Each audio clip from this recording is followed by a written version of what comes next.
እግዚአብሔር ማስተዋሉን ይስጠን። በመወለድ እሱ ደግሞ ምን እያደረገ ነው? አንደኛ ክፋት የክፉ መንፈስ ባህሪው ከማህፀን ጀምሮ ቁጭ ብላል ይላል። ከናት ላይ ያለው የልጅን ህይወት እየቀረጸው ይኖራል። ከማህፀን ጀምሮ የተቀረጸ ትውልድ ደግሞ አስቸጋሪ ነው።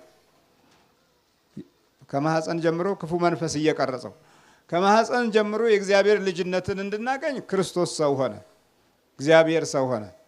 ከማህፀን ጀምሮ እየተበላሸን እንድናድግ ደግሞ ዲያብሎስ ያንን መንገድ ተከትሎ ጉዞ ተቃራኒ ነገሮችን እያመቻቸ ነው ያለው በየጊዜው። እግዚአብሔር መንፈሳዊ ልደትን ሰጠ፣ ዲያብሎስ ደግሞ በልደት ውስጥ ገባ።